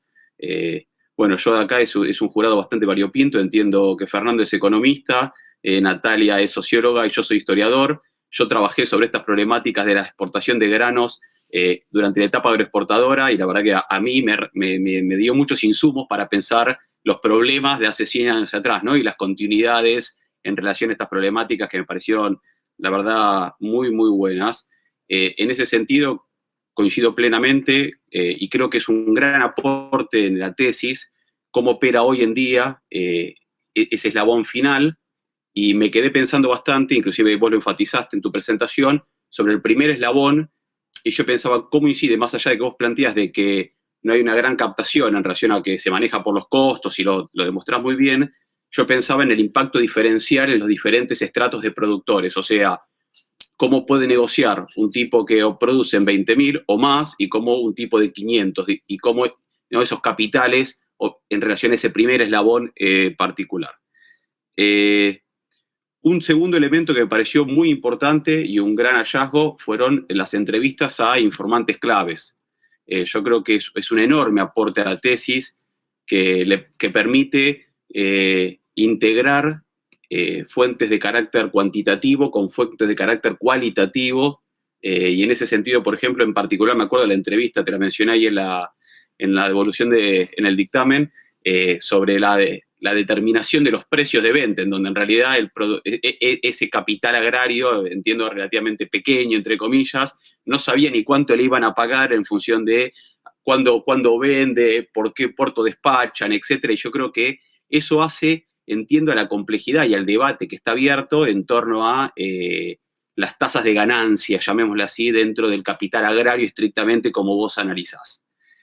Creo que también hay un enorme avance, y la verdad que yo no había leído hasta el momento, si bien no analizo fundamentalmente estas problemáticas, conversaciones con Javier Balsa, por ejemplo, en algún congreso, o inclusive con Eduardo Basualdo, acerca de una tendencia que uno veía de consolidación de estos estratos que vos llamás intermedios, o intermedios grandes o grandes, pero no muy grandes. O sea, como vos decís bien, hay un análisis muy centrado en los megagrupos económicos, ¿no? Los Grobo, etcétera, el Grupo Soros, o otro, el Tejar en su momento, etcétera, y cómo en realidad lo que se va observando es una consolidación de este grupo. Yo creo que eso también es el primer trabajo sistemático que yo leo acerca y que brinda elementos fuertes para entender cómo, yo inclusive te diría que los 500 también los dejo, o sea, están ahí, en el estrato inferior, pero en este grupo de 1.000 a 5.000, pero sobre todo de 5.000 a 10.000, y cómo ahí, o sea, los chicos van desapareciendo, digamos, a raudales, y tampoco se considera ese proceso de concentración y centralización, o sea, de consolidación, como ustedes lo denominan, tiene su límite, digamos, en este grupo. Y yo creo que ese es un gran aporte. Yo creo que está muy bien. En ese punto.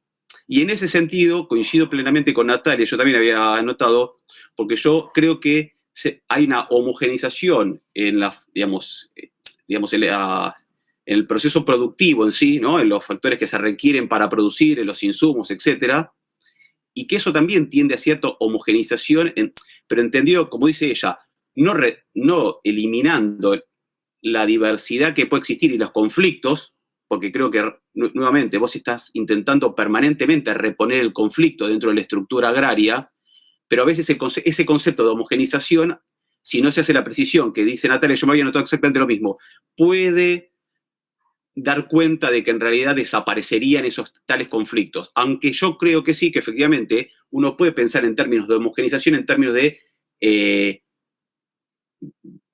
cantidad de hectáreas que vos requerís, o sea, para poder producir con una tasa de ganancia. En ese sentido sí, o sea, desde el punto de vista del paquete que necesitas y desde el punto de vista de los estratos que se van consolidando.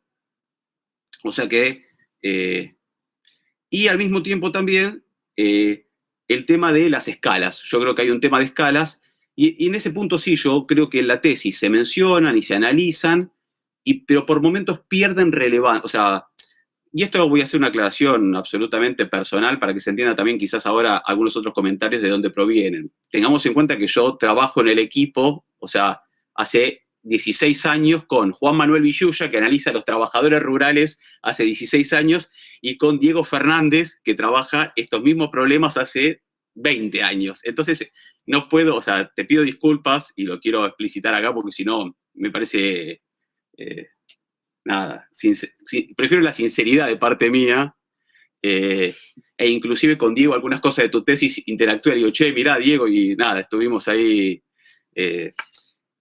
y Diego, digamos, hace mucho hincapié en el tema de las escalas como uno de sus factores explicativos fundamentales. A mí siempre me convenció bastante y nada, simplemente lo retomaba por ahí. En relación al resto de los aspectos que aparecen en la tesis, yo creo que es una tesis que también aporta elementos muy importantes para poder discutir esta excepcionalidad del agro. O sea, ¿y a qué me refiero con esto? Esta idea de que en el agro no opera la lógica de la centralización y la concentración del capital, y que vos claramente desde el inicio lo marcás, y que yo estoy totalmente de acuerdo. Al mismo tiempo, creo que a veces uno, cuando está buscando jerarquizar una idea, puede bandearse un poco, y por momentos en la tesis yo tenía la sensación, y intenté marcar inclusive la pregunta que vos retomás al final de lo que yo esta idea de que, bueno, se pueden llegar a eliminar todas las barreras que darían cuenta de ciertas particularidades que entiendo yo todavía, y por largo trecho va a mantener el agro. O sea, en ese sentido yo marco alguna diferencia en torno a estoy totalmente de acuerdo en que hay un proceso de centralización y concentración de capital, como en el conjunto de la economía capitalista, digamos, pero que en el agro todavía se mantendrían algunas particularidades vinculadas, por ejemplo, a estas que vos mencionaste en las preguntas finales. En ese sentido también, vos lo reponés en el trabajo, en la tesis, no porque no quieras, sino porque todavía no están disponibles. Quizás cuando terminen de salir los resultados finales del censo 2018 sobre tenencia de la tierra, de manera desagregada, eso también ayuda a pensar un poco qué tipo de capitales se pueden sostener en la relación propiedad-arriendo, ¿no? O sea, tenemos datos generales por provincia, vos los mencionás en la tesis. Cuando uno pueda desagregar esos aspectos, evidentemente, por lo menos la tendencia de lo que se va viendo en el grupo donde yo laburo, es que hoy en día tener tenencia, o sea, ser propietario es muy importante para poderte sostener, y en tal caso de ahí van hacia el arriendo, ¿no? Para expandir. Y de ahí también el problema de la escala. O sea, este es un punto bastante importante. Y finalmente, nada, sugerirte para cuando pase, digamos, y puedan volver las tres a casa, más tranquilo y en otras condiciones, medio sobre el final, lo hablaba con Diego. Diego publicó su tesis doctoral, su libro, lo publicó en el 2018. Si bien él agarra el periodo 1988-2008, hay una etapa y hay muchas de las problemáticas que vos abordás que él también da su posición. Entonces, yo en principio supuse que lo tenías, y cuando revisé finalmente la bibliografía vi que no estaba. Nada, te sugiero leerla, digamos. Sé que la de Juan Manuel, la de sobre los trabajadores cosechas ajenas, la leíste.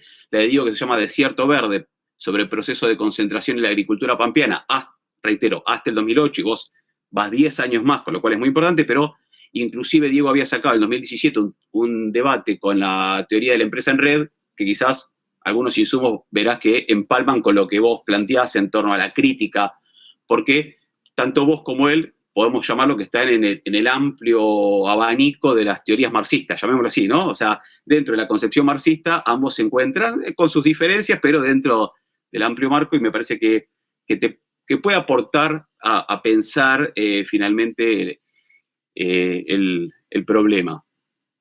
A pesar de que yo creo que está muy bien resuelto la tesis. O sea, esto no lo quiero desmerecer en lo más mínimo, sino que creo que está muy bien resuelto en la tesis. Bueno, y nuevamente, felicitarte. Ya lo que tenía para decirte lo dije ahí. Creo que hay un enorme esfuerzo por intentar, digamos, calcular lo que vos denominás, o sea, lo que serían los costos mínimos, ¿no? O sea, que se requieren. En esto que dice Natalia, yo más te diría por intuición que por datos, leyendo hasta donde yo llego sin ser economista. Vuelvo a reiterar, tanto el capítulo 5 como el 6, ¿no? En torno a la renta y en torno a la ganancia. Bueno, efectivamente, me quedaba pensando hasta qué punto esa ganancia del capital agrario, estrictamente hablando, se va reduciendo de manera tan sostenida en función del peso que sigue teniendo la producción agrícola en general y sojera en particular en la Argentina. Nada, pero creo que es un excelente trabajo, un enorme esfuerzo de síntesis de diversas fuentes, datos, una enorme claridad, un gran aporte en torno a los debates que están planteados y a las teorías dominantes en los estudios agrarios. Y bueno, y quedan abiertos estos aspectos. Estos más yo te diría también, como dijo Natalia y Fernando, el del Estado, que yo ahí hago una línea al final en mi devolución, y el de los trabajadores que, si me preguntaras hipotéticamente, te diría, desde mi punto de vista, está mucho más determinado por la desorganización del proletariado rural, agrícola en particular, la posibilidad de que incidan ahí y recuperen algo de tasa de ganancia vinculado con eso, que la propia dinámica propia del capital. Pero bueno, nada, son observaciones y reitero, que se escuchen del modo amigable como la que se estoy planteando, y que realmente lo siento. Y y sin desmerecer esto en ni un ápice el enorme trabajo que hiciste.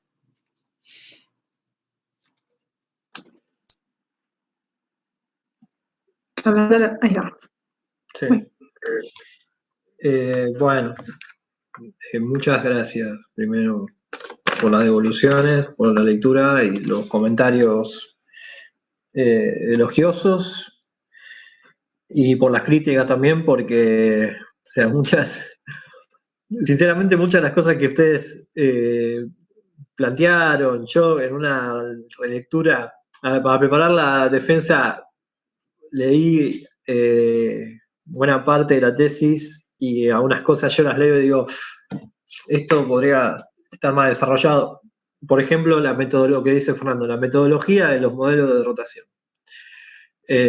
Yo me dediqué a analizar lo máximo que pude. Yo creo que prácticamente todas las metodologías que están dando vueltas, y al llegar a ese punto tendría que haber puesto un anexo, una cosa así, donde explicar un poco más cómo llegué a esos resultados. Así que bueno, quedarán las tesis, ustedes saben, a veces se publican así como libros y ojalá podamos publicarla, o también se transforman en artículos, y a lo mejor ahí puedo mostrar un poco más por qué me parece más interesante medir las condiciones de acumulación de capital agrario de esta manera y no de la manera tan usual. Lo mismo para los cálculos de renta agraria y el tema de la tasa media de ganancia. Es decir, todas las estimaciones consideran que el capital agrario tiene una tasa media de ganancia. Algunos dicen es la misma que el capital manufacturero, otros dicen es el límite inferior de la tasa de interés. Toman un conjunto de bonos y calculan la tasa de interés y toman esa tasa de ganancia. Yo creo que ahí hay una forma más sistémica, más endógena, más propia con las condiciones de acumulación para hacer ese cálculo, y que a lo mejor la discusión, esto que decía Nati, la discusión pública sobre esto serviría. ¿Cómo medimos estas cosas? Porque hay una cuestión política asociada a las estadísticas agrarias que es muy clara.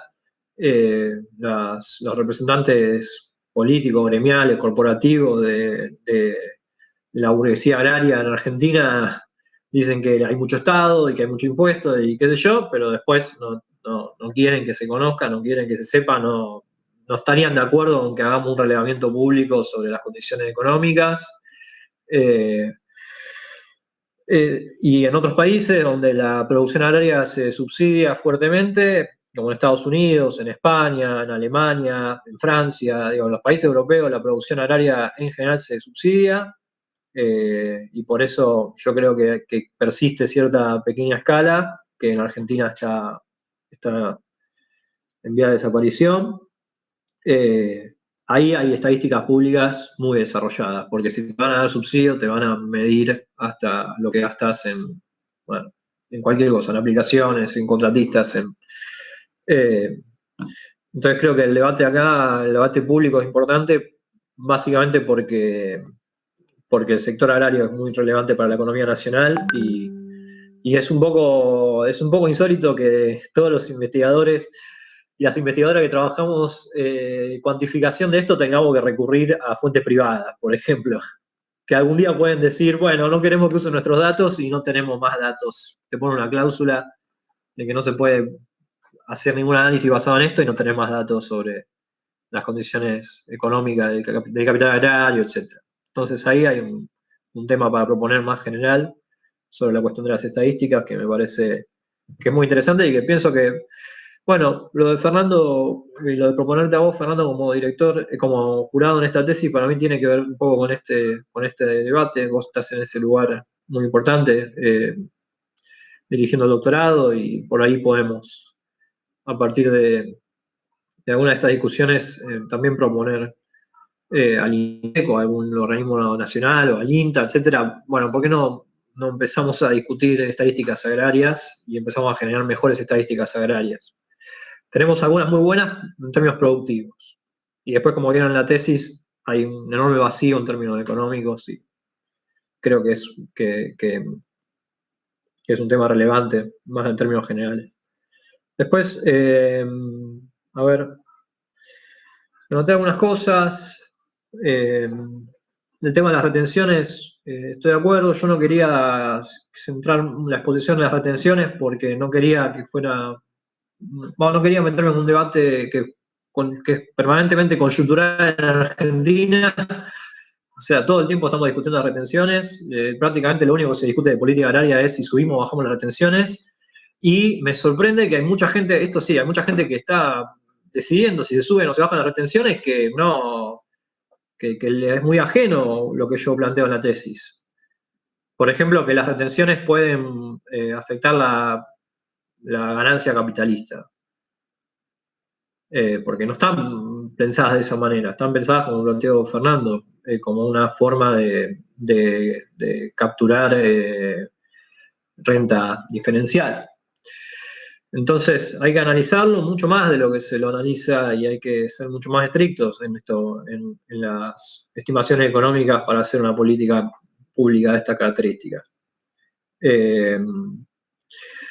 Lo mismo respecto a las retenciones, otro tema que está por ahí subdesarrollado en la tesis y que a mí me parece muy interesante es por qué las cerealeras son el agente de retención impositivo en Argentina. Y eso, nosotros privatizamos la colección de impuestos. La retención la hacen las cerealeras. Y no llegué a profundizar en los mecanismos por los cuales las cerealeras pueden esquivar, hacer ciertos mecanismos de elusión fiscal y eso porque tiene más que ver con el fraude del Estado y no era lo que a mí más me interesaba, pero aparece mucho en entrevistas especializadas de actores informantes clave el tema de las compensaciones como una forma de apropiarse de una parte del excedente de manera ilegítima por de las cerealeras. Entonces hay como una complicidad y bueno, ellas colectan los impuestos y nosotros les dejamos que hagan las cosas que hacen.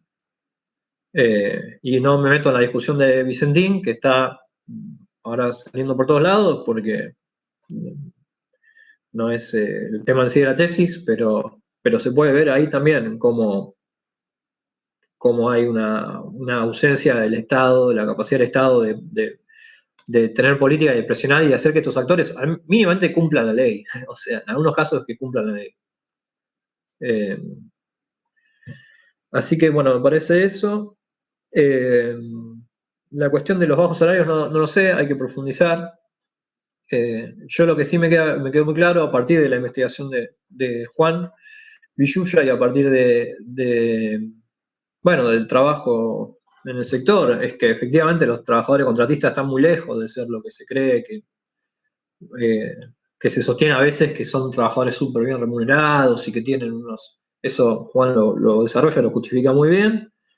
Y creo que es parte de entender este punto sobre si el declive en el excedente de capital agrario puede generar condiciones para que aprieten más a los sectores trabajadores y pensar que no apretan solo al encargado del campo o al peón que tiene su familia ahí, que cuida un lote o que está disponible para hacer los trabajos manuales necesarios, que es una figura, por otra parte, que está cada vez menos presente en la producción, sino que apretan mucho a los trabajadores contratistas y a los trabajadores técnicos en general, a los ingenieros agrónomos, trabajadores formados con una educación superior, que asisten técnicamente, que aplican la receta.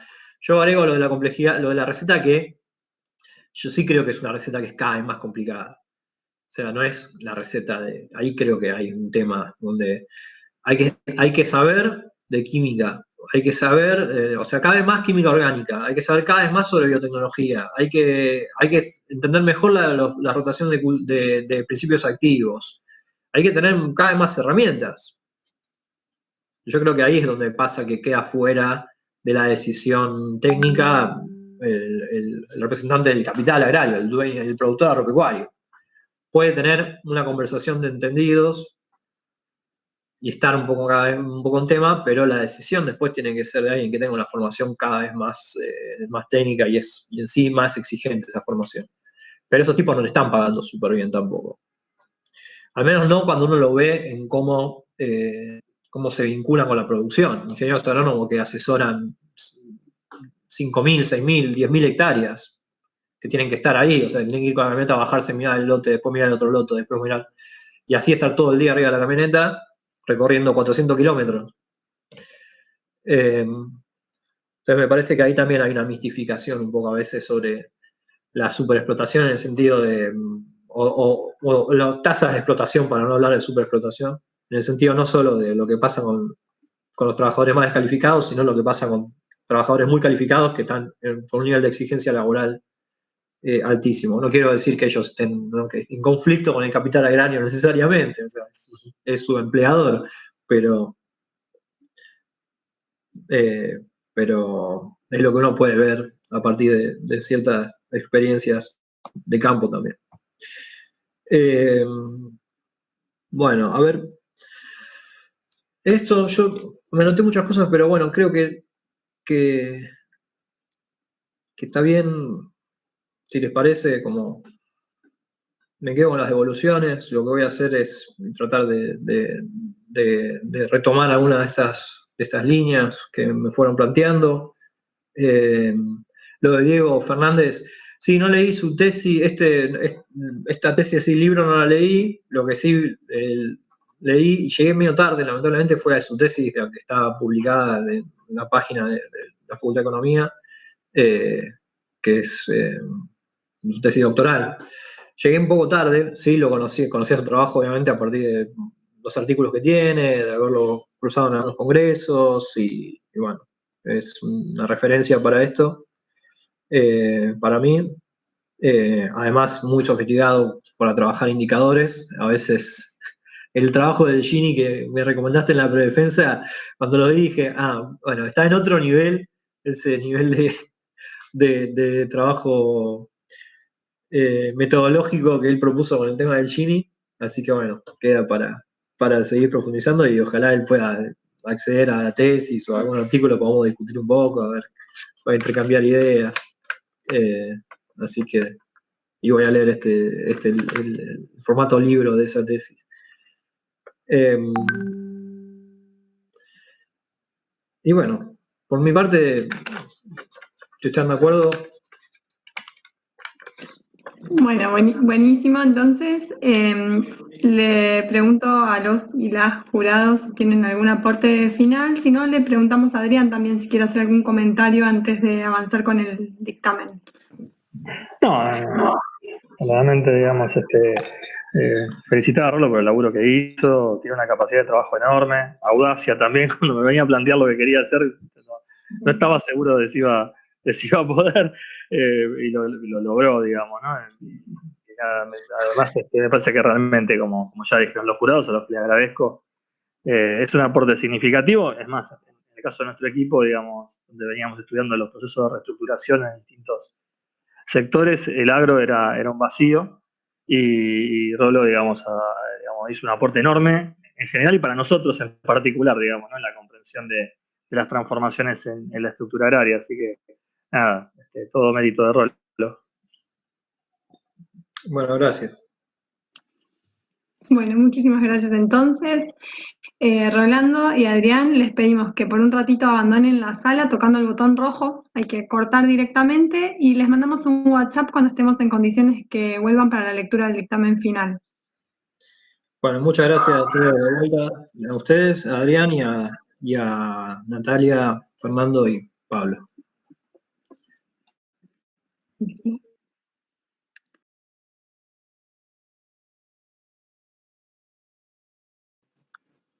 Bueno, entonces voy a proceder a leer el acta.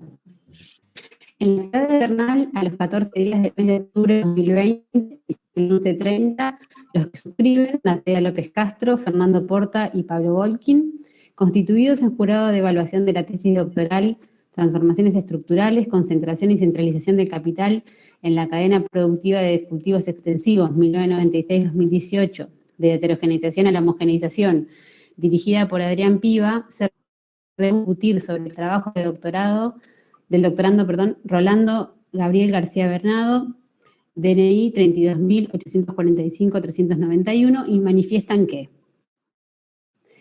la tesis constituye un trabajo de gran calidad que da cuenta de un proceso de investigación consistente, basado en un gran esfuerzo de trabajo empírico y un exhaustivo análisis de los antecedentes teóricos y metodológicos.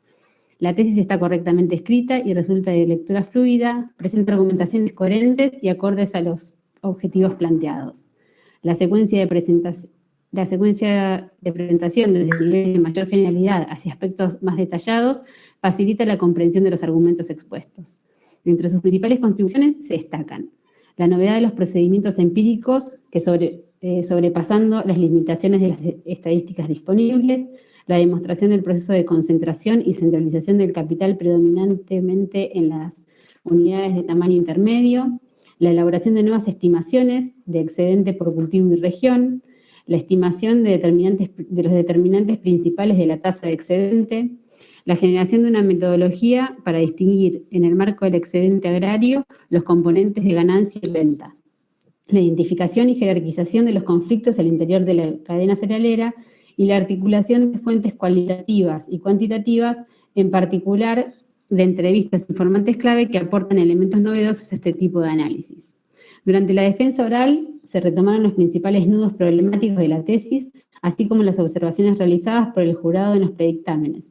La exposición fue clara y fundamentada. En función de todo lo expresado, se recomienda la publicación de la tesis doctoral. Por lo tanto, el jurado considera que el trabajo presentado reúne los requisitos para la aprobación del trabajo final perteneciente al grado de doctor de la Universidad de Quilmes en Desarrollo Económico. Por lo arriba expuesto, se decide por unanimidad calificar el trabajo de tesis doctoral presentado como aprobado sobresaliente 10.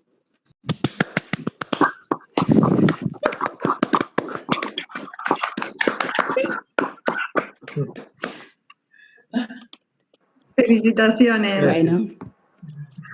Felicitaciones. Bueno, gracias. Gracias. Y bueno, gracias por... Sí, no tengo muchas palabras, solamente decir eso, que profundamente agradecido por la evaluación y por la instancia, por las circunstancias sumamente excepcionales también, en las que nos encontramos en todo sentido y nivel. Así que, bueno, espero que podamos, a partir de esto, hacer muchas cosas juntos y seguir trabajando y, bueno, que sea el inicio de otras cosas lindas también. Seguro que sí. Bueno. Felicitaciones, Rolando. Les agradecemos a todos y a todas por la participación. No sé si alguien quiere decir algo más. Si no, nos despedimos y les agradecemos nuevamente. No, simplemente volver a felicitar a Rolando.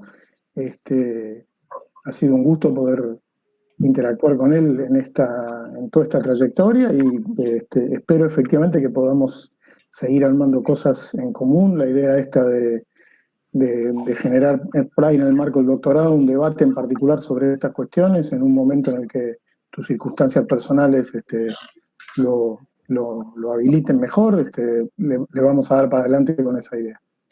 Y ojalá todo salga bien por tu lado. Gracias.